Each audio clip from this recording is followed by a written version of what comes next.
Hey everybody, David Skrika in the ocean again. A little breezy today. Yesterday I did my daily walk and I got caught in a wicked rainstorm. And then I'm pretty aware of the weather here, especially this time of year is hurricane season, which by the way, this is probably gonna be, unless there's one system that's out there in the Atlantic right now turns into a tropical storm the next actually 2 days.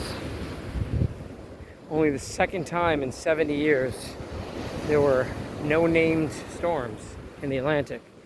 So there you go. Yeah,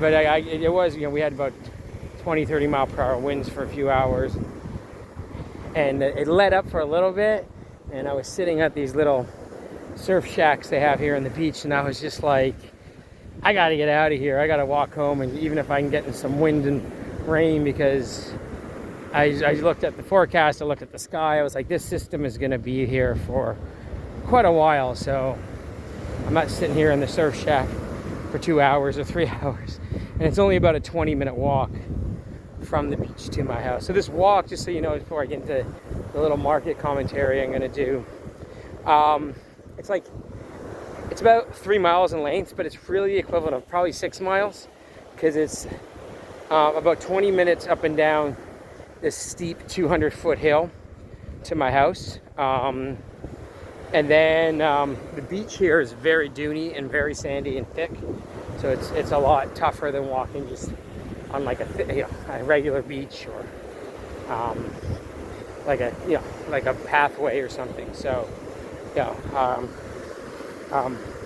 so I figure it's the equivalent of walking. It says 3 miles. Probably the equivalent of walking more like 5 or 6 miles.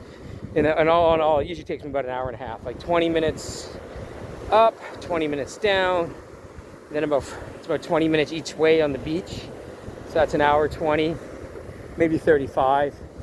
And then I sit for 10 or 15 minutes on the beach. I usually have some water or coconut water, just kind of chill out, enjoy the beach, and get back home. Even though I live here and we have the beach, I'm not big on just laying out on the beach. Number one, I've known quite a few expats who've gotten skin cancer and that sort of thing. Number two, I just find it boring, as beautiful it is, and the sound of the ocean and the waves crashing. It's just, after like 20, 30 minutes of sitting around, I'm kind of like, that's enough. Obviously sometimes you do swim out here too. So anyhow, that's about the story. So with the market, so what I'm gonna do now is, I've been doing these videos for the new paying members for both elite and premium services, but a few of you did sign up to the Patreon. I thank you for that. So I still want to give some ideas. So we saw the Fed, and look, I'm not here to bang my chest or say I was right, because I've been wrong plenty of times on the markets, but they said that, like I've been saying all along, there's no pivot. That was all made up, that was all fantasy land, etc., etc. And we saw that, the Fed basically said that they're going to, continue to raise rates. And the Fed funds futures has it as high as 4.25 early next year. I don't know if they're going to get there. I don't know if the markets will crack. But I do think, by Thanksgiving, it will crack. And that could, you can maybe only get another 75 to 100 basis points, but I think you're at least getting another 75 or 125. There's 50 in November, but I think you're going to get 75 coming this September, right? And the problem is, when the US dollar goes up, emerging markets, a lot of companies, the markets in general, issue debt in dollars, their currencies are going down. So there's all these factors that come into play. But I'm definitely thinking still, a 2-year bond went to 346 today. That's the highest in 15 years, since 2007, since before the financial crisis. And as I've often said, the Fed funds usually gets, within 1/4 to 0.5% of the 2-year bond and the tightening cycle. So, the 10-year bond yield went up to 310. Saw oil prices up. So, but anyhow, what I'm going to talk about is, in my elite service, we do a lot of, and you've seen it when you got my service for free the last few months. I do a lot of put trading, options, these sorts of things. And but how can someone like short stocks with, essentially not being that sophisticated, not having a huge amount of money? And I'm talking about stocks. Like, there's plenty of ETFs. Well, the two things I'm going to talk about today is the two of the stocks that I feel like are in a bubble and are now bursting, or, NVIDIA, I've talked about that, and Tesla. And now everything's even gotten worse than them. This energy crisis really hurts both companies as well. You may be like, well, NVIDIA is a chip company, right? Tesla is EVs. Well, if Tesla doesn't have energy pumping into their plants in China and Germany, we even solved problems with the grid in Texas last year. They can't produce the cars. So I think that's going to really affect their production, etc. And also, if people can't charge the cars, there's less incentive in terms of electricity prices being too high for people to go buy an EV, right, in the short term. So, and obviously then there's overvaluation, all that stuff. So Tesla does look like it's going to be one of the last ones to crack. Like if you look at Enron didn't peak, I don't think, until like August of 2000. So it peaked 4 months after the market peaked. Actually 5 months after, because the market peaked in March of 2000. And it didn't really, it had another rally up into March of 2001. And so it was really only 9 months, the bust in Enron, from March of 2001 to December. Now, I'm not saying Tesla's a fraud, but what I'm saying is Enron was a leadership stock. It was one of the last ones to peak, and it didn't stop it still from going bankrupt. So anyhow, so the TSLQ is the Tesla short, and that just basically goes inverse of the stock. So I my elite service, I'm going to look at some puts now over the next few days, but TSLQ sounds, it looks terrible. It looks good. Like Tesla looks like it's rolling over. TSLQ is building a base. So that's a way for the average person. It's actually pretty liquid too. The NVIDIA one is not so liquid, which we'll talk about in a second.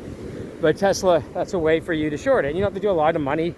It trades at $40 a share, meaning that like you can buy one share for $40, So even if you're a smaller investor, you can buy 10 or 100 of that for $400, $4,000, whatever you want. Some people coming down, that's why I want to kind of stay over here. And then I'm almost finished here. Then of course NVIDIA. Again, here's how the energy crisis affects NVIDIA. One of the NVIDIA's things is that their gaming chips can be used for the production of in computers that do mining for Ethereum. And of course, with energy crises breaking out all over the world, one idea behind mining for Bitcoin, and I always thought it was the stupidest thing ever, because you're using these algorithms and they take up a lot of energy, because you always have to figure out the codes and the passcodes and whatever, to mine the coins, and it takes a lot of energy. The idea was, if you have excess energy, capacity, especially in a place, I don't know, like Norway, which obviously has a lot of oil and gas, you use that and you can mine Bitcoin with it. So these people have these big centers of servers and this and that. But of course, with natural gas back near $10, energy prices, the energy equivalent in Europe right now in Germany is the equivalent of like $1,000 a barrel of oil. No one's going to be, it's too expensive to be mining for coins. And the coins have come down, like Ethereum and Bitcoin are both, 65-70% off their top levels. So, no one's going to be mining for it. And remember, the mining also got demand in it, because when you mine a Bitcoin, you're essentially like buying it and taking supply off the market. So that is an industry that is totally dead, because I wouldn't be surprised if governments even outlaw it, because there's going to be shortages in energies. So they don't want energy going towards mining a Bitcoin when people are going to have a tough time heating their homes this winter in Europe.